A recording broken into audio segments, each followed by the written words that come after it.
Hello दोस्तों, welcome back to my YouTube channel quick pharma. तो कैसे हैं आप लोग? आई होप आप लोग बहुत ही अच्छे होंगे। तो आज की वीडियो में हम बात करने वाले हैं अपने most and major important topic के बारे में, जो कि हमारा होने वाला है मैकेनिज्म ऑफ इन्फ्लामेशन। अब जैसे कि आप लोग को पता चल रहा है कि हमारा जो सब्जेक्ट चल रहा था pathophysiology B pharmacy second semester, उसमें हमारी यूनिट फर्स्ट चल रही थी और ये हमारे यूनिट फर्स्ट का चैप्टर 2 है। तो इसमें बेसिकली हमने इन्फ्लामेशन के बारे में कवर कर लिया था, यानी कि इसमें हमने बहुत सारे टॉपिक्स ऑलरेडी कवर कर लिए हैं प्रीवियस वीडियो लेक्चर्स में। आप लोग देख सकते हैं, लिंक आप लोग को डिस्क्रिप्शन बॉक्स में मिल जाएगी, वहाँ से आप लोग सभी वीडियो लेक्चर्स को चेकआउट कर सकते हैं। तो बेसिकली अगर हम आज की वीडियो में बात करें कौन कौन से टॉपिक्स को हम लोग कवर करने वाले हैं, तो आज हम लोग mechanism of inflammation, alteration in vascular permeability and blood flow and migration of WBC, तो इनके बारे में आज हम इस वीडियो में डिस्कस करने वाले हैं। अब ये हमारा जो टॉपिक है मैकेनिज्म ऑफ इन्फ्लामेशन, ये हमारा एग्ज़ाम में बहुत बार आया है, यानी कि काफ़ी बार हमारे ये पूछा जाता है।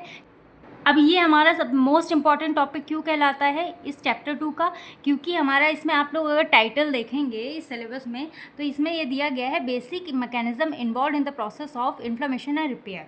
तो ये हमारा यही, इसमें भी यही टॉपिक मेन दिया गया है, मैकेनिज्म ऑफ इन्फ्लामेशन, यानी कि मेन टॉपिक हमारा यही है इस वाली यूनिट का, ठीक है, इस वाली चैप्टर का। तो ये सबसे ज़्यादा इंपॉर्टेंट है। तो आज की वीडियो बिल्कुल भी आप लोग इसकी मत करिएगा, इसको एंड तक देखिएगा, क्योंकि इसमें बहुत ही ज़्यादा मतलब ये इंपॉर्टेंट भी है और आप लोग को इंटरेस्ट भी आएगा। अगर आप लोग को समझ में आएगा तो आप लोग उसको इंटरेस्ट से देखेंगे भी। एंड बाकी इसके जो पेंडिंग टॉपिक्स होंगे इनको हम मतलब कि अगली वीडियो में अगले पार्ट में कवर करेंगे, क्योंकि वीडियो बहुत ज़्यादा लेंथी हो जाती है तो आप लोग को समझने में भी प्रॉब्लम होती है, ठीक है। तो चलिए अब हम वीडियो को स्टार्ट करते हैं, यानी कि अपने टॉपिक को स्टार्ट करते हैं। तो यहाँ पे सबसे पहले हम थोड़ा सा रिव्यू करेंगे अपने इन्फ्लामेशन के बारे में, जो हमने प्रीवियस वीडियो लेक्चर्स में पढ़ा था। और एक चीज़ आप लोग को ये भी बता दूं कि आप लोग प्रीवियस वीडियो लेक्चर्स को ज़रूर देखिए, तभी आप लोग को फर्दरली आगे जितना भी मैं पढ़ाऊंगी वो आप लोग को समझ में आएगा। बाकी इसके जो नोट्स वगैरह होंगे आप लोग को टेलीग्राम चैनल पे मिल जाएंगे फ्रीली, वहाँ से आप लोग डाउनलोड कर सकते हैं। तो सबसे पहले हम यहाँ पर थोड़ा सा इन्फ्लामेशन के बारे में अगर समझें, तो मान लो जैसे कि कभी कभी आप लोग मतलब जैसे कभी भी गिरे हो गए, या फिर आप लोग को कभी कहीं चोट लग गई होगी, कभी कहीं कट्स लग गया होगा, तो उस टाइम पे क्या होता है, आपका एक जो मतलब जहाँ पे चोट लगी हुई होती है वहाँ वाला पार्ट जो होता है, या फिर वहाँ के जो सेल्स होते हैं वो हमारे हो जाते हैं इंजर्ड। तो अब मान लो ऐसे कभी कभी इंजरी हो जाती है, चोट वगैरह लग जाती है, तो आप लोग देखते हैं कि वहाँ पे स्वेलिंग आ जाती है, फिर बहुत ज़्यादा दर्द करता है, या फिर रेडनेस आ जाती है, फिर कट्स वगैरह लग जाते हैं, या फिर वो जगह काम करना उस टाइम के लिए बंद कर देती है, ठीक है। तो इसी को हम यहाँ पे इन्फ्लामेशन बोलते हैं। तो ये जो हमारे इन्फ्लामेशन होते हैं, यानी कि जो इन्फ्लामेशन होता है वो एक तरीके से हमारे प्रोटेक्टिव रिस्पॉन्स कहलाते हैं। अब आप लोग सोचेंगे इन्फ्लामेशन हमको तो नुकसान देता है, तो ये प्रोटेक्टिव कैसे हुआ? तो प्रोटेक्टिव इसलिए होता है कि मान लो ऐसे कि हमारे कभी इंजरी हो जाती है, तो ये उनसे मतलब कि एक तरीके से जो हमारा इम्यून सिस्टम होता है, ठीक है, तो इम्यून सिस्टम के पास क्या होता है, WBC होता है। तो WBC उस इंजरी, यानी कि जहाँ पे इंजरी होती है, इंजर्ड इंजरी एजेंट होते हैं, उनसे लड़ने का काम करते हैं। तो उस टाइम पे जब वो उनसे फाइट कर होते हैं, तो उस टाइम पे हमारे जो आसपास के एरिया होते हैं, यानी आसपास के सेल्स होते हैं, वो थोड़ा सा हो जाते हैं, मतलब कि उनमें इन्फ्लामेशन आ जाती है, उनको भी थोड़ा नुकसान होगा, क्योंकि ये इस चीज़ से तो हम बच जाते हैं, इंजरी से, बैक्टीरिया वायरस से हमको बचाने के लिए WBC उससे लड़ता है। तो यहाँ पे मतलब आसपास के एरिया में जो सेल्स होंगे वो हमारे क्या हो जाते हैं, थोड़ा सा मतलब कि इन्फ्लामेशन हो जाता है उनमें। तो ये हमारे एक तरीके से प्रोटेक्टिव रिस्पॉन्स हमको देते हैं, जैसे कि पेन हो गया, रेडनेस हो गया, स्वेलिंग हो गई। तो ये एक्चुअल में कैसे बचा रहे हैं हमको, ठीक है। तो ये आप लोग सारी चीज़ें मैकेनिज्म में समझिएगा। तो आई होप आप लोग को इन्फ्लामेशन का थोड़ा सा एक मतलब आइडिया लग गया होगा, ठीक है। अगर इसको डिटेल्स में पढ़ना है तो आप लोग प्रीवियस वीडियो लेक्चर्स को चेकआउट कर लीजिएगा। अब जैसे कि मैकेनिज्म ऑफ इन्फ्लामेशन में ये होता है एक तरीके से, मान लो जैसे कि हमारे मैकेनिज्म होता है इन्फ्लामेशन का, जैसे कि हमें कभी कभी चोट लग जाती है, तो उस टाइम पे क्या होता है कि जैसे कट्स वगैरह लग जाते हैं हमारी बॉडी में, फिर चोट लग जाती है, तो वहाँ पे मतलब ब्लड बहने लगता है, ठीक है। जहाँ पे हमारे हाथ में मान लो इंजरी हो गई, यहाँ पे हमको चोट लगी, यहाँ से ब्लीडिंग होने लगी, तो उस टाइम पे जैसे बाहर के इन्वायरमेंट में बहुत सारे बैक्टीरिया, वायरस वगैरह सब कुछ प्रेजेंट होते हैं, फॉरेन मटेरियल प्रेजेंट होते हैं, तो उस टाइम पे क्या होता है एक्चुअल में कि वो हमारे ब्लड के थ्रू हमारे मतलब बॉडी में जा सकते हैं, ठीक है। तो उस टाइम पे हमारा क्या होता है, अगर बॉडी में चले जाएंगे तो वो काफ़ी ज़्यादा हमको नुकसान देंगे, और भी बीमारियां हमारे अंदर बॉडी में आ जाएंगी। तो उस टाइम पे हमारा जो हमारी बॉडी में जो इम्यून सिस्टम होता है, यानी कि आप लोग को पता होगा कि इम्यून सिस्टम एक तरीके से हमारे डिफेंस सिस्टम की तरह काम करता है, यानी कि हमारे बॉडी में जो भी वायरस, बैक्टीरिया, फॉरेन मटेरियल्स आ रहा होता है, तो वो उनसे लड़ने का काम करता है, जिससे कि वो हमारी बॉडी को नुकसान न पहुंचा सके। तो यहाँ पे जो हमारा इम्यून सिस्टम होता है उस टाइम पे क्या करता है, ये WBC यानी कि जो वाइट ब्लड सेल्स होती हैं, ये हमारे इम्यून सिस्टम में वाइट ब्लड सेल्स, ये वाइट ब्लड सेल को भेजता है उस जगह पे जहाँ पे इंजरी हुई होती है, यानी कि जहाँ पे बैक्टीरिया वायरस वगैरह सब प्रेजेंट होते हैं उस जगह पे भेजता है, और ये वहाँ पे बैक्टीरिया वायरस के इफेक्ट को ख़त्म कर देते हैं, यानी कि उनको मार देते हैं, डिग्रेड कर देते हैं। तो उस टाइम पे जो इंजरी होती है या फिर इंजूरियस एजेंट होते हैं तो WBC उनको ख़त्म कर देता है, जिससे कि वो आगे ना बढ़े, हमारी बॉडी में पहुंच ना पाए, यानी कि पूरी तरीके से हमारी बॉडी में ना आ पाए, उनको नुकसान ना पहुंचा पाए। तो इसी के दौरान जब यहाँ पे WBC इंजरी, मतलब इंजरी को यहाँ पे बैक्टीरिया वायरस को मार रहा होता है, उन आपस में फाइट हो रही होती, तो यहीं पे हमको कुछ रिस्पॉन्स देखने को मिलते हैं, जिसको हम यहाँ पे बोलते हैं इन्फ्लामेशन। जैसे कि पेन हो गया, रेडनेस हो गया, स्वेलिंग हो गई, या फिर उस जगह पे फंक्शन करना बंद कर देता है वो एरिया थोड़े, मतलब कि 1-2 दिन के लिए, जिससे कि जहाँ पे इंजरी हुई होती है। क्योंकि जैसे WBC जब इनसे लड़ रहा है, हमको सेव कर रहा है, हमारी बॉडी को सेव कर रहा है, तो उस लड़ने के दौरान थोड़ा तो हमको भी नुकसान होगा, यानी कि जो वो सेल तो मतलब वहाँ पे उस जगह पे सेफ हो जाएगा, लेकिन जो आसपास के जो सेल्स होंगे वो थोड़ा सा वहाँ पे क्या होते हैं, उनमें इन्फ्लामेशन आ जाती है, थोड़ा सा नुकसान हो जाता है। तो इसकी वजह से जैसे पेन हो जाता है, तो दर्द होने लगता है, थोड़ी सी रेडनेस आप लोग देख सकते हैं। आप लोग जैसे अगर एग्जाम्पल बताएं तो आप लोगों ने देखा होगा कि जो मधुमक्खी होती है, जब अगर कहीं भी काट लेती, मान लो हाथ में काट लिया उसने, तो ये जो WBC होता है, WBC क्या करता है, वहाँ पे जाता है और मधुमक्खी की जहर को यहाँ पे ख़त्म कर देता है, ठीक है। और उस जगह पे हमारी जो जगह होती है वो सेफ हो जाती है, लेकिन वहाँ पे आप लोग देख सकते हैं कि उसके कुछ रिस्पॉन्सेज देखने को मिलते हैं, जैसे कि हमको दर्द होता है, हमारा हाथ जो होता है वो रेड हो जाता है, थोड़ी सी फूल जाता है, स्वेलिंग आ जाती हैं 1-2 दिन के लिए, ठीक है। तो यही हमारे कुछ होते हैं इन्फ्लामेशन रिस्पॉन्सेज। तो आखिर यहाँ पे हमको पेन, रेडनेस, स्वेलिंग वगैरह हमको देखने को कैसे मिले, और ये WBC ने इसको इंजरी, मतलब बैक्टीरिया वायरस को मारा कैसे, ये सारी चीज़ें हम यहाँ पे मैकेनिज्म ऑफ इन्फ्लेमेशन में पढ़ेंगे।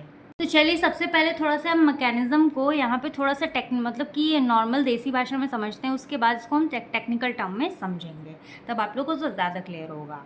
तो हम मान लो जैसे कि जहाँ भी कट्स वगैरह लगा होता है, जहाँ पे चोट लगी हुई होती है, उस एरिया को यहाँ पे हम कर लेते हैं जूम, यानी कि वो जो एरिया होता है, मान लो ये वाला एरिया है, तो इसको हम यहाँ पे थोड़ा सा जूम कर लेंगे, जिससे कि हमारे यहाँ पे पूरा ये जो मतलब सेल्स होते हैं, ग्रुप ऑफ सेल्स को यहाँ पे हम टिश्यू बोलते हैं, तो ये हमको पूरा टिश्यू कंप्लीट दिखता है। तो ये आसपास के सेल्स होते हैं, और ये वो सेल होता है जहाँ पे हमको इंजरी हुई होती है। तो अब यहाँ पे जहाँ पे इंजरी हुई है, यहाँ पे चोट लगी है, तो यहाँ पे कुछ हमारे इंजीरियस एजेंट्स होते हैं या फिर बैक्टीरिया वायरस होते हैं, ठीक है, जो कि यहाँ पे हमारे क्या कर रहे हैं, नुकसान पहुँचा सकते हैं हमको। तो सबसे पहला फंडा यहाँ पे ये होता है कि यहाँ पे जो मतलब इस वाली सेल के पास जहाँ पे इंजरी हुई है, यहाँ पे जो ब्लड वेसल्स होती हैं ये हमारी हो जाती हैं डायलेट, यानी कि थोड़ी सी चौड़ी हो जाती हैं, बड़ी हो जाती हैं, ठीक है, डायलेट हो जाती हैं, इंक्रीज़ हो जाती हैं। और इनमें जब ब्लड वेसल्स इंक्रीज़ होंगी तो इनका जो ब्लड फ्लो होता है, जो ब्लड अंदर बह रहा है, वो भी हमारे क्या हो जाती है, उनका भी फ्लो इंक्रीज़ हो जाता है। तो अब यहाँ पे हमारा क्या होता है, जब इस सेल्स के पास यहाँ में जो ब्लड वेसल होता है ये हमारी डायलेट हो जाती है, यहाँ पे ब्लड फ्लो यहाँ पे क्या होता है, बढ़ जाता है। जैसे कि आप लोग को पता है कि हमको यहाँ पे क्या चाहिए, इम्यून सिस्टम, और इम्यून सिस्टम क्या कर रहा है, WBC को भेजेगा, तो WBC हमारा यहाँ पे क्या करेगा, इन बैक्टीरिया वायरस से लड़ने का काम करेगा। तो अब जो हमारा इम्यून सिस्टम होता है वो WBC को भेजता है, ठीक है। तो वो WBC हमारे क्या करते हैं, इस ब्लड वेसल्स को क्रॉस करते हैं, यानी कि ये जो डायलेट हुई है ब्लड वेसल्स में आते हैं, उसके बाद ब्लड में आएंगे, तभी तो ये जो मतलब इनकी जो मेम्ब्रेन होती है, एपिथेलियल मेम्ब्रेन होती है, इनको क्रॉस करते हैं और उस वाले सेल में आते हैं जहाँ पे इनको अपना काम दिखाना है, जहाँ पे उन बैक्टीरिया वायरस को मारना है, जहाँ पे चोट लगी हुई होती है, यानी कि इंजरी हुई होती है।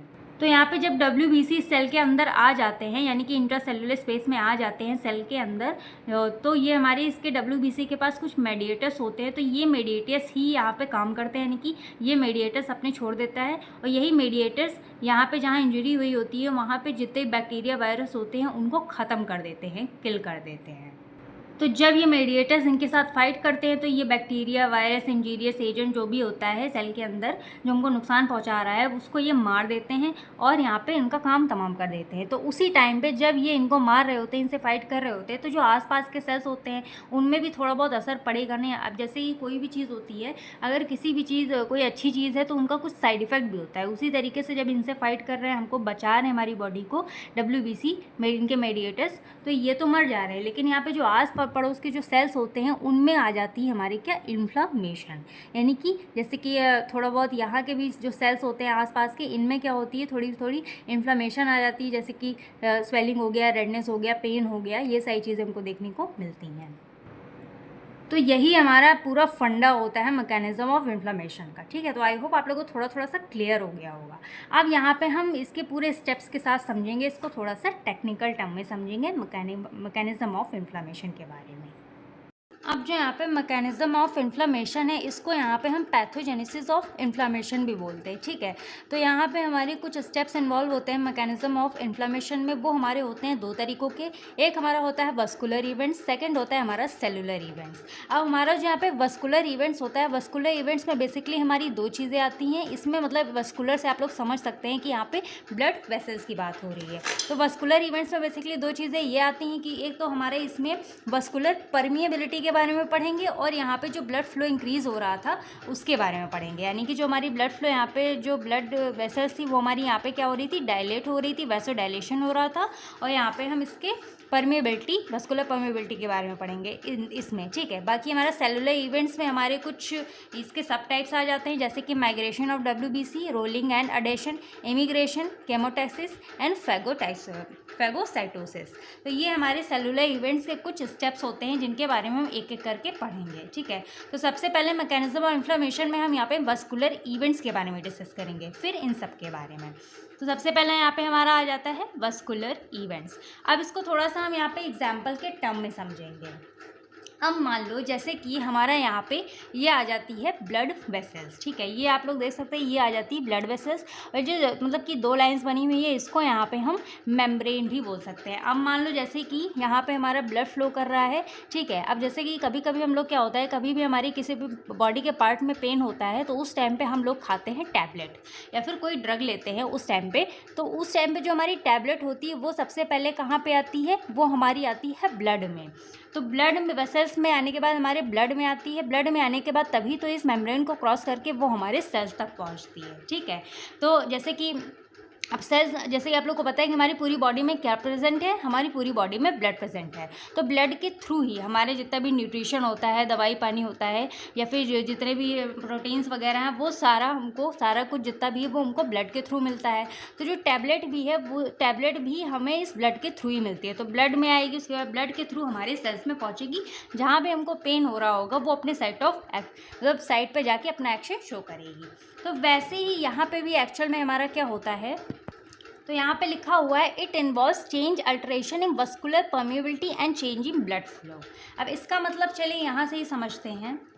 अब जैसे कि यहाँ पे हमारी जो ब्लड वेसल है, इसमें आप लोग देख सकते हैं कि ये हमारी होती है एंडोथीलियल मेम्ब्रेन, या फिर इसको हम एंडोथीलियल सेल भी बोल सकते हैं, क्योंकि हमारी एंडोथीलियल सेल से हमारी बनी हुई होती है, ठीक है। और ये हमारी होती है ब्लड वेसल, ये हमारे होते हैं सेल्स। अब जैसे कि आप लोग को पता है कि हमारा जहाँ पे हमको चोट, यानी कि जो सेल है यहाँ पे, जहाँ पे हमको चोट लगी होती है, जहाँ पे हमारा जो सेल होता है, जहाँ पे इंजर्ड होता है, वहाँ पे हमारे जो WBC होता है, यानी कि हमारे इम्यून सिस्टम हमारे क्या भेजते हैं, WBC को भेजते हैं।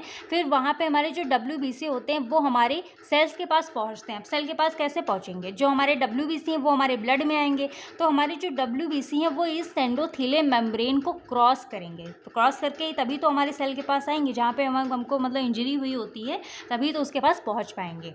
तो हमारा यहाँ पे ये होता है कि जो एंडोथीलियल मेम्ब्रेन है ये हमारी होती है ब्लड वेसल, यानी कि वस्कुलर परमिएबिलिटी। और जो हमारे WBC आ रहे हैं वो हमारी क्या होती है कि वो कितनी तेज़ी से आ रहे हैं, यानी कि जो हमारी मतलब ब्लड के थ्रू जो भी चीज़ क्रॉस कर रही है इस मेम्ब्रेन के थ्रू, उसके अंदर कितनी एबिलिटी है, वो कितनी एबिलिटी से अंदर क्रॉस करके हमारे सेल्स तक पहुंच रहे हैं। तो इसी को यहाँ पे हम परमिएबिलिटी, यानी कि वस्कुलर परमिएबिलिटी बोल देते हैं। तो जितना ज़्यादा हमारे WBC यहाँ पे क्रॉस कर पा रहे हैं उसी को यहाँ पे हम उसकी परमिएबिलिटी बोलेंगे, और ये हमारी क्या हो जाती है, वस्कुलर हो जाती है। तो जैसे कि आप लोग को पता है कि जितना ज़्यादा हमारा जो WBC है वो हमारे ब्लड के अंदर आएगा, और इस मेम्ब्रेन को जितना ज़्यादा क्रॉस करके हमारे सेल्स तक पहुँचेगा जहाँ पर हमको इंजरी हुई होती है, ठीक है। तो वहाँ पर पहुँच के अपने मतलब जितना भी बैक्टीरिया वायरस वगैरह है, जो WBC के मेडिएटर्स होंगे वो वहाँ पर एक्टिव हो जाएंगे, और वहाँ पर बैक्टीरिया वायरसेस को एकदम जड़ से ख़त्म कर देंगे। इसकी वजह से हमारी बॉडी में वो नहीं पहुंच पाएंगे और ज़्यादा नुकसान को नहीं पहुंचा पाएंगे। तो उस कंडीशन में हमारे जो मतलब जैसे जब लड़ते हैं, जब WBC इस इंजरी से मतलब अगेंस्ट लड़ते हैं बैक्टीरिया वायरस के अगेंस्ट, तो वहाँ पे आसपास के एरिया में, आस पड़ोस में क्या हो जाता है, थोड़ी सी इन्फ्लेमेशन हो जाती है, जिसकी वजह से रेडनेस, ईचिंग वगैरह ये सारी चीज़ें, स्वेलिंग वगैरह देखने को मिलती है। तो पहला काम तो आप लोग समझ गए कि जितना ज़्यादा WBC हमारे इस मेम्ब्रेन को क्रॉस करके हमारे सेल्स तक पहुँचेंगे तो इसी को यहाँ पे हम क्या बोल देते हैं, वस्कुलर परमिएबिलिटी बोल देते हैं। ठीक है, फिर सेकेंड चीज़ हमारी आ जाती है, it involves the vasodilation of blood vessels which increase the blood flow eight the site of inflammation. यानी कि ये हमारा सेकेंड स्टेप होता है जहाँ पे हमारी हो जाती है वैसोडाइलेशन। अब जैसे कि आप लोगों को पता है कि हमारी जो ब्लड वेसल्स है, जब यहाँ पे हमारे WBC आते हैं, जो हमारे ब्लड वेसल्स होते हैं वो हमारे यहाँ पे क्या होते हैं, डायलेट हो जाते हैं, जिनकी वजह से हमारे ब्लड वेसल में जो मतलब ब्लड बह रहा होता है वो उनका जो ब्लड का फ्लो होता है वो हमारे यहाँ पे बढ़ जाता है। और जब यहाँ पे ब्लड का फ्लो बढ़ेगा तो जो ब्लड का अमाउंट होता है वो भी यहाँ पे इंक्रीज़ हो जाता है। और यहाँ पे जितना ज़्यादा यानी कि जितना ज़्यादा यहाँ पे ब्लड फ्लो होगा, जितना ज़्यादा वैसोडाइलेशन होगी ब्लड वेसल्स में, उतना ज़्यादा हमको यहाँ पे WBC देखने को मिलेंगे। तो मेनली इसमें दो ही चीज़ें देखने को मिलती हैं कि एक तो हमारा यहाँ पे अल्ट्रेशन हो जाता है वस्कुलर परमिएबिलिटी में, यानी कि वस्कुलर परमिएबिलिटी बढ़ जाती है जिसकी वजह से हमारा ब्लड फ्लो में चेंज आता है, और वैसोडाइलेशन सेकंड होता है जिसमें हमारा जो ब्लड वेसल्स होती है वो हमारी इंक्रीज़ हो जाती है, जिसकी वजह से हमारा जो ब्लड फ्लो होता है वो उस साइड पर बढ़ जाता है जहाँ पर इन्फ्लेमेशन होती है। तो आई होप आप लोग को इतना समझ में आ गया होगा। ठीक है, तो यहाँ पे वस्कुलर परमिएबिलिटी बढ़ गई। ठीक है, यहाँ पे ब्लड वेसल्स में जो कि हमारी हेल्प करती है माइग्रेशन ऑफ WBC, यानी कि इसकी वजह से हमारा जो WBC वो ज़्यादातर हमारे ब्लड में मतलब कि उसमें सेल्स तक पहुँचेगा और उस साइट ऑफ इन्फ्लेमेशन जहाँ पे इंजरी हुई होती है वहाँ पे अपना काम करेगा, बैक्टीरिया वायरस को ख़त्म करेगा। ठीक है, तो ये हो जाता है हमारा वस्कुलर इवेंट्स के बारे में। अब हमारा आ जाता है सेकेंड, सेलुलर इवेंट। जैसे कि जो हमारा सेलुलर इवेंट है इसमें आप लोग को एक एक करके स्टेप समझने पड़ेंगे जो कि हमारा यहाँ पे काम आने वाला है। ठीक है, यहाँ पे एक एक स्टेप समझेंगे तभी आप लोगों को सारा कुछ समझ में आएगा कि सेलुलर इवेंट में एक्चुअल में होता क्या है।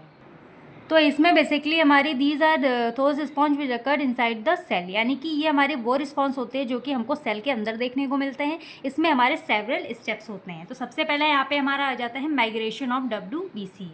अब जो बातें हम लोग इसमें पढ़ रहे थे, यानी कि इसके अंदर जो ये सारी चीज़ें हम लोग पढ़ रहे थे, तो ये सारी चीज़ें से हमको यही सारी चीज़ें रिलेट करनी है, यानी कि इसको थोड़ा सा हम डीपली पढ़ेंगे। तो यहाँ पे मतलब कि माइग्रेशन ऑफ WBC में क्या होता है, initially when cell experience any injury, यानी कि मान लो जैसे कि हमारा कोई भी सेल है, तो अगर सेल के पास कोई भी मतलब सेल को कोई भी इंजरी फील होती है या फिर सेल को इंजरी होती है, उस टाइम पे यहाँ पे क्या हो जाती है, वैसोडाइलेशन हो जाती है। वैसोडाइलेशन यानी कि यहाँ पे जो ब्लड वेसल्स है वो हमारी क्या हो जाती हैं, डायलेट हो जाती हैं, बढ़ जाती हैं, इंक्रीज़ हो जाती हैं, जिसकी वजह से जो नियरेस्ट ब्लड वेसल्स होती हैं वो भी हमारी बढ़ जाती है, यानी कि जो आसपास की ब्लड वेसल्स होती है वो भी हमारी यहाँ पे डायलेट हो जाती हैं, और यहाँ पे जो ब्लड फ्लो होता है वो यहाँ पे बढ़ जाता है एंड अमाउंट ऑफ ब्लड भी यहाँ पे इंक्रीज़ हो जाता है। तो यहाँ तक तो हमने यहाँ पे मतलब वस्कुलर इवेंट में पढ़ चुके हैं। ठीक है, अब यहाँ से हम लोग समझते हैं कि माइग्रेशन ऑफ WBC में एक्चुअल में हो क्या रहा है। तो अब जैसे कि आप लोग को पता है कि हमारा ये जो ब्लड होता है, यानी कि ये जो हमारा ब्लड है, तो इसके अंदर क्या क्या प्रेजेंट होता है, एक्चुअल में हमारी RBC होती है, red blood cell, white blood cell, plasma, ये सारी चीज़ें प्रेजेंट होती है। ठीक है, लेकिन यहाँ पे हमारा मेनली वर्क कौन सा कर रहा है, जो लड़ने का काम कर रहा है वो हमारे यहाँ पे हो जाता है WBC, यानी कि वाइट ब्लड सेल।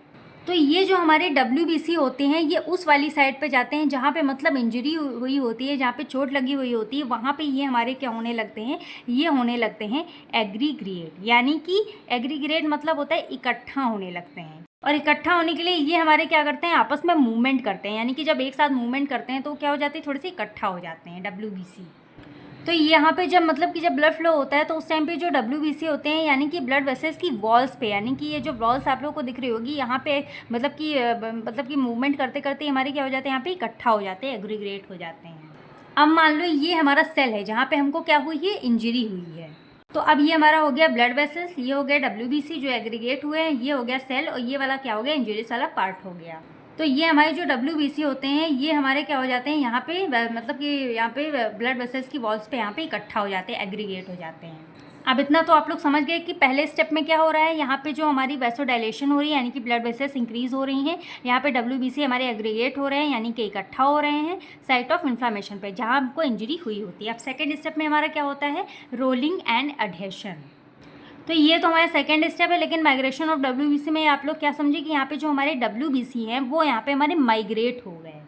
अब रोलिंग एंड एडेशन में क्या होता है, यहाँ पे जो WBC होते हैं, यानी कि जो WBC होते हैं, तो ये WBC सेल्स क्या होते हैं, ये हमारे क्या करते हैं, मूव करते हैं, यानी कि जो एंडोथेलियस सेल है, जो ब्लड वेसल्स की जो साइट यानी कि जो वॉल है वहाँ पे ये क्या करते हैं, रोल करते हैं, यानी कि इस तरीके से कुछ रोल करते हैं, मतलब रोल घूमते हैं। तो अब ये रोल इसीलिए करते हैं कि जब ये रोल करेंगे तो ये क्या करेंगे, एंडोथीलियस सेल को यहाँ पे क्रॉस करके फटाफट यहाँ पे जहाँ पे इंजरी हुई होती है, जहाँ पे बैक्टीरिया वायरस सारी चीज़ें प्रेजेंट है जिनसे उनको लड़ना है, वो यहाँ पे फटाफट इसको क्रॉस करके यहाँ पे आएंगे। तो अब ये रोल करते हैं, ठीक है। तो रोल कर करके यहाँ पे मतलब जगह ढूंढते हैं कि ये इसको क्रॉस करके यहाँ तक पहुँच सकें। तो ये जो यहाँ पे मतलब स्लोली रोल करते हैं, तो इसी को यहाँ पे हम रोलिंग बोल देते हैं, ठीक है। अब यहाँ पे जो हमारी ब्लड वेसल्स की जो ये वाली लेयर होती है, एंडोथीलियल लेयर होती है, तो इस वाली लेयर पे हमारे कुछ पाए जाते हैं सेलेक्टिन्स, यानी कि सेलेक्टिन्स यहाँ पे पाए जाते हैं, सेलेक्टिन्स इम्यूनोग्लोबिन्स। तो जो हमारे इम्यूनोग्लोबिन्स होते हैं ये हमारे एंटीबॉडीज़ होते हैं, एंड यहाँ पे हमारे इंटीग्रेंस होते हैं जो कि यहाँ पे क्या करते हैं, यहाँ पे बाइंड करते हैं। तो यहाँ पे WBC को यहाँ पे हम ल्यूकोसाइट्स भी बोल सकते हैं, ठीक है। तो इसको इसमें कंफ्यूज मत होइएगा। तो ये जो हमारे इंटीग्रेंस होते हैं ये एक तरीके से क्या करते हैं, WBC को, ये जो लेयर होती है एंडोथीलियल सेल होती है, फिर एंडोथीलियल मेम्ब्रेन होती है, यहाँ पे क्या करते हैं WBC को यहाँ पे बाइंड कर देते हैं, फिर चिपका देते हैं, एडेशन अडेयर कर देते हैं यहाँ पे ब्लड वेसल्स की, मतलब कि जो लेयर होती है। तो यहाँ पे हमारे आप लोगों ने क्या देखा कि हमारे यहाँ पे जो मतलब WBC है वो रोल करते करते हमारे यहाँ पे अडेयर हो जाते हैं, कहाँ पे, मतलब ये जो मॉलिक्यूल्स है सेलेक्टिन्स, इम्यूनोग्लोबिन्स, इंटीग्रेंस, ये क्या करते हैं WBC यानी फिर ल्यूकोसाइट्स को यहाँ पे एंडोथीलियस सेल पे क्या करते हैं, अडेशन कर देते हैं, यानी कि अडेयर कर देते हैं, यहाँ पे क्या करते हैं, बाइंड हो जाते हैं इस लेयर पे। तो अब आप लोग देख सकते हैं कि ये वाली जो लेयर होती है, एक लेयर ऊपर हो जाती है और एक हमारी हो जाती है बेसमेंट लेयर, या फिर इसको हम बेसमेंट मेम्ब्रेन भी बोल सकते हैं।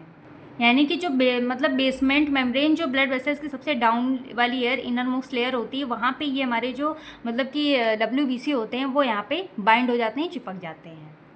अब यहाँ पे हमारा थर्ड आ जाता है इमाइग्रेशन। अब माइग्रेशन मतलब यहाँ पे क्या होता है, मूवमेंट, यानी कि जो मूव कर रहा हो। अब यहाँ पे जो हमारे WBC स्टिक हो जाते हैं, यानी कि अडेयर हो जाते हैं यहाँ पे एंडोथीलियस सेल पे, यानी कि मतलब कि यहाँ पे वस्कुलर मेम्ब्रेन पे, यहाँ पे जो सबसे नीचे वाली लेयर होती है ब्लड वेसल्स पे, यहाँ पे जब स्टिक हो जाते हैं, चिपक जाते हैं, तो ये हमारे क्या करते हैं, अप्रोप्रिएट साइट को ढूंढ रहे होते हैं कि उनको जाना कहाँ है, कि जिससे कि ये उस चीज़ को क्रॉस कर सके, इस मेम्ब्रेन को क्रॉस करके निकल सके।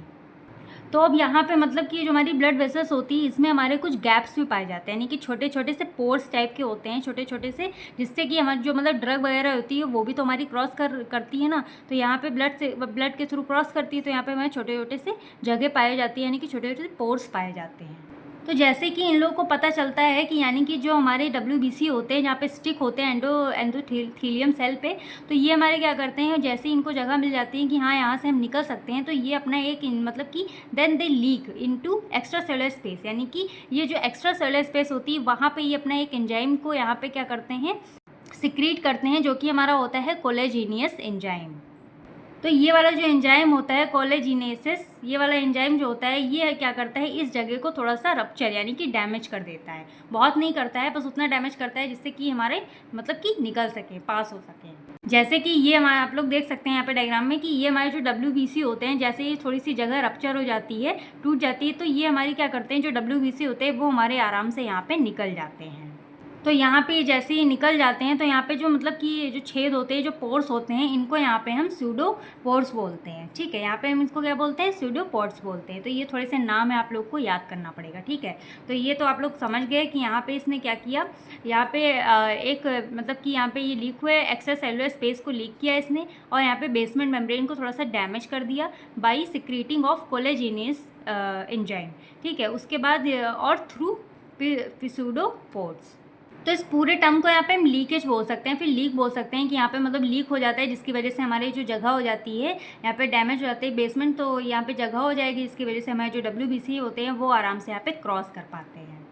तो यहाँ पे लीक होने की वजह से हमारे ये जो WBC वो कहाँ पे पहुँच जाते हैं, ये हमारे पहुँच जाते हैं एक्स्ट्रा सेलुलर स्पेस में। तो अब एक्स्ट्रा सेलुलर इंटरसेलुलर मतलब कि जैसे मैंने आप लोग को बहुत बार बताया भी है कि ये जो मान लो जो हमारे सेल्स होते हैं, तो ये वाला जो सेल का अंदर वाला जो पार्ट होता है इसको हम बोलते हैं इंट्रा सेलुलर, ठीक है। और यहाँ जो मतलब कि सेल की जो बाहर वाला एरिया होता है, जैसे कि ये है, ठीक है, तो इसको हम बोलते हैं एक्स्ट्रा सेलुलर स्पेस, ठीक है। तो ये हमारी हो जाती है एक्स्ट्रा सेलुलर स्पेस, यानी कि जो सेल्स के बीच की स्पेस होती है, बिटवीन दी सेल्स जो स्पेस होती है उसको यहाँ पे हम एक्स्ट्रा सेलुलर स्पेस बोल देते हैं।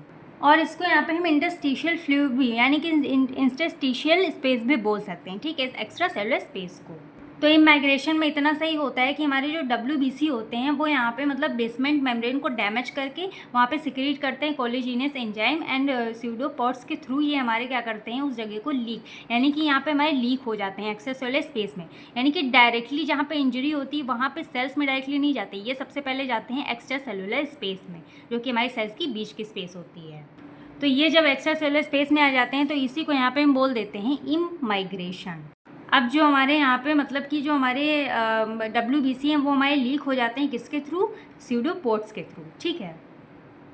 तो एक बात यहाँ पे और होती है कि सबसे पहले हमारे जो न्यूट्रोफिल्स वगैरह होते हैं, छोटे वाले जो WBC होते हैं वो यहाँ पे आते हैं, यानी कि एक्स्ट्रासेलुलर स्पेस में पहुँचते हैं। उसके बाद जो थोड़े से मतलब कि डेंजरस होते हैं, थोड़े से बड़े होते हैं, मैक्रोफेजेस होते हैं, वो भी हमारे जो कुछ मतलब सेम RBC को स्केप करते हैं, वो भी हमारे क्या आ जाते हैं, वो भी इसमें एंडोथेलियल सेल्स के अंदर इसमें आ जाते हैं, ठीक है, इनको क्रॉस करके। तो ये किनके लिए डेंजरस वाले हैं, जहाँ पे हमारी जो इंजरी हुई होती है जिससे हमको लड़ना है, ठीक है, जिससे लड़ने वाले हैं, जिससे हमको बचाने वाले हैं, हमारी बॉडी को सेव करने वाले हैं, उनके लिए डेंजर होने वाले हैं, ठीक है। फिर हमारे यहाँ पे फोर्थ आ जाता है, फोर्थ स्टेप आता है कीमोटैक्सिस। अब इसमें कीमोटैक्सिस में क्या होता है, मान लो जैसे कि हमारे जो WBC या फिर ल्यूकोसाइट्स हैं वो हमारे कहाँ पे पहुँचे हैं, एक्स्ट्रा सेलुलर स्पेस में, यानी कि इसी स्पेस में पहुँचे हैं, अभी अपने डायरेक्ट साइट पे नहीं पहुँचे हैं जहाँ पे उनको पहुँचना है, ठीक है। और सही जगह कहाँ है, यानी कि इसको इंट्रासेलुलर स्पेस में पहुँचना है, जहाँ पे सेल में इंजरी हुई है सेल के अंदर पहुँचना है, ठीक है। तो अब इस कीमोटैक्सिस में क्या होता है, इसमें होती है ट्रांसमाइग्रेशन। अब जैसे कि आप लोग को पता था कि इमाइग्रेशन में क्या हो रहा था कि हमारे जो मतलब कि मतलब WBC थे वो हमारे मतलब कि कहाँ पे पहुँचे, एंडोथेलियल सेल से, यानी कि ब्लड वेसल्स को क्रॉस यहाँ पे डैमेज करके यहाँ पे एक्स्ट्रा सेलुलर स्पेस में पहुँचे हैं। अब यहाँ पे कीमोटैक्सिस में क्या हो रही है, ट्रांसमाइग्रेशन हो रही है, किसकी, ल्यूकोसाइट्स या फिर WBC की। तो ट्रांसमाइग्रेशन में बेसिकली क्या होता है कि ये हमारे at the site of inflammation में पहुँचेंगे, यानी कि in the cell, inside the cell. अब जैसे कि यहाँ पे मतलब एक्स्ट्रा सेलुलर में टहल रहे हैं, तो ये ट्रांसमाइग्रेशन की वजह से ये हमारे कहाँ पे आएंगे, सेल के अंदर आएंगे, यानी कि इंट्रासेलुलर स्पेस में आएंगे। तो जब ये हमारी सेल की मतलब कि मेम्ब्रेन को जब ये क्रॉस करके जब इसके अंदर जाएंगे तो इसी को यहाँ पे हम ट्रांसमाइग्रेशन बोलते हैं। तो जब ये हमारे WBC जितने भी यहाँ पे जो एक्स्ट्रा सेलुलर स्पेस में थे वो हमारे इंट्रासेलुलर स्पेस में यानी कि सेल के अंदर पहुँच जाएंगे, तो इसी वाली प्रोसेस को या फिर इसी वाले फैक्टर को यहाँ पे हम कीमोटैक्टिक फैक्टर बोलते हैं। और ये हमारी किसकी मदद से पहुँचते हैं, ये हमारे कुछ कीमोटैक्टिक फैक्टर्स होते हैं, एग्जाम्पल LTB4, PF4 साइटोकाइंस। तो इन्हीं सबकी हेल्प से, यानी कि कीमोटैक्टिक फैक्टर्स की हेल्प से ही हमारे जो यहाँ पे ट्रांसमाइग्रेशन होता है और ये हमारे जो ल्यूकोसाइट्स या फिर WBC होते हैं ये अपने साइट ऑफ एक्शन पे पहुँचते हैं, यानी कि सेल्स के अंदर पहुँच जाते हैं। फिर यहाँ पे फिफ्थ स्टेप आता है फैगोसाइटोसिस। अब इसमें हमारे ये प्रोसेस थोड़ी सी लेंदी है, तो इसको आप लोग ध्यान से समझिएगा। तो अब यहाँ पे आप लोग समझिए कि यहाँ पे हमारे ये जो मतलब WBC थे ये हमारे कहाँ पे सेल के अंदर पहुँच गए, इसके आगे क्या होता है, फैगोसाइटोसिस में समझते हैं। तो अब मान लो ये हमारा पूरा कंप्लीट सेल था, ठीक है। उसके बाद यहाँ पे हमारे यहाँ पे क्या हुआ, कीमोटैक्सिस यानी कि कीमोटैक्टिक फैक्टर्स की हेल्प से हमारे जो WBC थे वो हमारे सेल के अंदर आ गए, ठीक है। अब ये जो सेल के अंदर यानी कि जो मतलब इंजरी वाला पार्ट है जहाँ पे इंजरी एजेंट्स बैक्टीरिया वायरस सारे प्रेजेंट है, ये होने वाले हैं ख़त्म, किसकी मदद से, WBC की मदद से। तो WBC के थ्रू हमारे बहुत सारी चीज़ें अंदर गई, जैसे कि न्यूट्रोफिल्स हो गया, बेसोफिल्स हो गया, मैक्रोफेज हो गए, बहुत सारी चीज़ें हमारे WBC में प्रेजेंट होती हैं। तो अब यहाँ पे फैगोसाइटोसिस में क्या होता है, ये जो एजेंट्स होते हैं ये हमारे होने वाले होते हैं ख़त्म। तो सबसे पहले हमारे यहाँ पे स्टेप्स आप लोग देख लीजिए, ठीक है, बहुत इजी लिखे हुए हैं। तो सबसे पहले जो हमारे WBC होते हैं वो उस चीज़ को रिकॉग्नाइज़ करते हैं जहाँ पे इंजरी हुई होती है, वहाँ पे जो हमारे ल्यूकोसाइट्स होते हैं जहाँ पे इंजीरियस पार्टिकल्स होते हैं वहाँ पे हो जाते हैं WBC अटैच, यानी कि चिपक जाते हैं, बाइंड हो जाते हैं। यानी कि WBC को पता लगा कि हाँ इसी को हमको पकड़ना है, तो वो इसको मतलब धर दबोचते हैं, वहाँ पे ये क्या करते हैं, इसमें अटैच हो जाते हैं, चिपक जाते हैं इंजीरियस पार्ट पे। तो ये जो हमारे WBC होते हैं वो धीरे धीरे इस सेल को क्या करते हैं, इंगल्फ करना शुरू कर देते हैं, यानी कि पूरा ये हमारा इंगल्फ कर लेते हैं इस चीज़ को जहाँ पे एजेंट प्रेजेंट होता है, फिर इंजरी होती है। तो पहला स्टेप हो गया कि इसको रिकॉग्नाइज़ किया WBC ने, फिर उसके बाद उस पार्ट को क्या किया, अटैच हो गया वहाँ पे। अब उसके बाद क्या होता है, जो ल्यूकोसाइट्स या फिर WBC होते हैं उस चीज़ को इंजीरियस एजेंट्स को ये क्या करते हैं, इंगल्फ कर लेते हैं, यानी कि अपने अंदर समा लेते हैं, इंगल्फ कर लेते हैं, एंड फॉर्म्ड फैगोसम। तो एक तरीके से हम यहाँ पे बोल सकते हैं कि ये जो हमारा ल्यूकोसाइट्स या फिर WBC होता है, ये इंजूरियस पार्ट को या फिर इंजरी जहाँ पे हुई होती है, बैक्टीरिया वायरस जो भी होता है जो हमको नुकसान पहुँचा सकता है, तो ये WBC क्या करते हैं, चारों तरफ से इसको घेर लेते हैं, यानी कि बंद कर लेते हैं अपने अंदर, इनगल्फ कर लेते हैं। और यहाँ पे जब कंप्लीट ये सब हो जाता है तो इसी को यहाँ पे हम फैगोसम बोल देते हैं, यानी कि फैगोसम यहाँ पे बन जाता है। तो ये हमारे फैगोसोम्स यहाँ पे लाइजोसोम्स के साथ फ्यूज होते हैं। अब जैसे कि आप लोग को पता है कि सेल के अंदर हमारा पाया जाता है एक लाइजोसोम्स, और लाइजोसोम्स से हमारे पाए जाते हैं हाइड्रोलिटिक एंजाइम्स, ठीक है।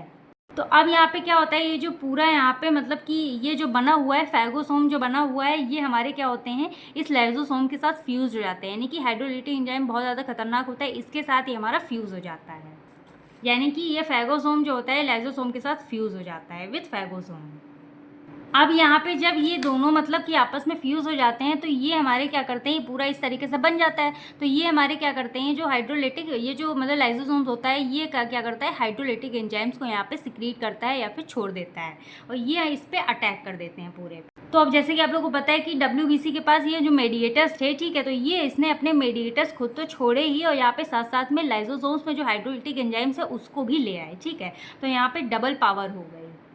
तो अब यहाँ पे साथ साथ में दोनों, यानी कि लाइजोसोम्स भी यहाँ पे अटैक कर रहा है और WBC के मेडिएटर्स भी अटैक कर रहे हैं, साथ साथ में से मास्ट सेल हो गया है, हिस्टामिन हो गया। तो ये साथ साथ में जब दोनों तरफ से अटैक होगा तो ये जो मतलब इंजीरियस पार्ट होगा, इंजीरियस एजेंट्स होंगे या फिर कोई बैक्टीरिया वायरस होगा, वो यहाँ पे हो जाते हैं किल, यानी कि मर जाते हैं, डिग्रेड हो जाते हैं, एंड देन कॉज इन्फ्लामेशन। अब जैसे कि आप लोग को पता है कि जब ये आपस में लड़ रहे होते हैं तो उस टाइम पे युद्ध के दौरान थोड़ा बहुत यहाँ पे जो सेल्स होते हैं, आसपास की सेल्स होती हैं, वो यहाँ पे हो जाती हैं थोड़ी सी, यानी कि उनको नुकसान पहुँच जाता है, इसकी वजह से यहाँ पे थोड़ी सी इन्फ्लामेशन देखने को मिलती है, जिसकी वजह से उनको पेन, रेडनेस, ये सारी चीज़ें होने लगती हैं।